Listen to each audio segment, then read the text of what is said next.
peppers grow quite well in my yard, but bell peppers do not. You see it down there a little bit. Several years ago, I decided that I wanted to have bell peppers actually survive. And it doesn't matter whether I get seeds or if I get seedlings and transplant. Nothing was growing. The peppers, the bell peppers, pepper varieties, the sweet peppers, were not growing at all. So I did a few years and will continue to do some rather extreme environmental shifts. Peppers have been grown for a very, very, very long time with perfect water, perfect air, perfect light, in the perfect soil, and they really do not adapt well to sand. They don't adapt well to sand, they don't adapt well to drought. And that's essentially what I have, is sand and drought. So a few years ago, I took a bunch of my bell pepper seeds and I put them in pots, just straight sand. This is not straight sand, it's garden soil, but essentially straight sand. I took the seeds, put them in the sand, just the way I do the tomatoes, and planted maybe 30 or 40 seeds. And 10 of them came up, and none survived the summer. No, wait, one survived to the end of the summer, but no flowers, no fruit.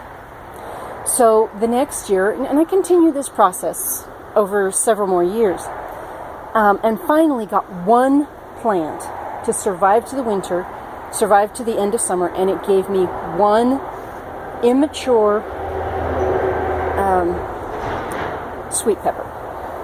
I took that sweet pepper, and the next season I planted those seeds, the next year. And I did it the same way.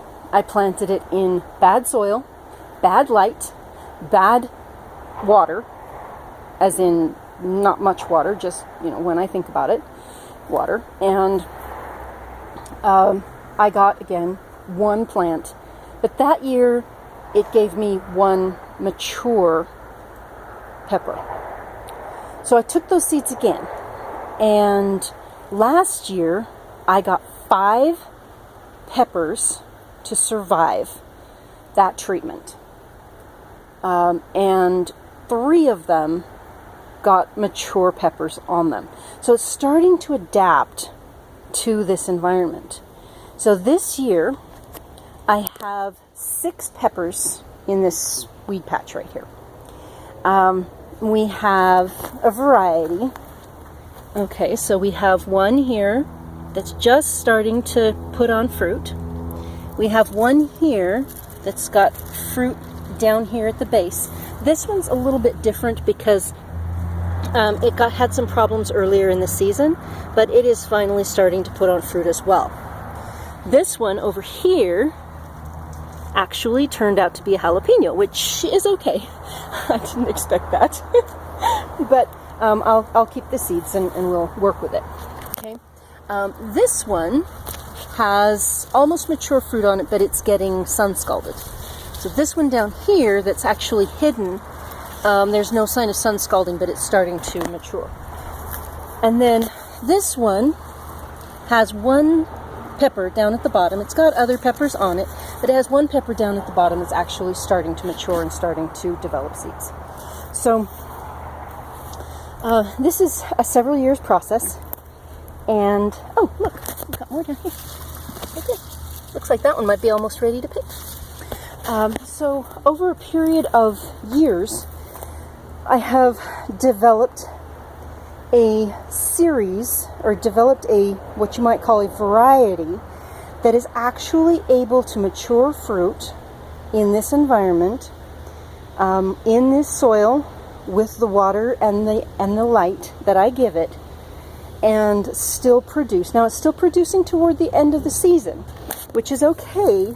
And as I continue with the process, I will work on, I will start selecting for earlier development. But this is huge amounts of progress. And I just noticed that we have a jalapeno in there. And I actually like jalapenos, but nobody else in the family will eat them, so I didn't realize we had that. But anyway, all of the others appear to be a bell variety, which is what I'm trying to work with here, because the hotter peppers don't seem to have a problem. They've always been able to grow here, so I'll just work with that.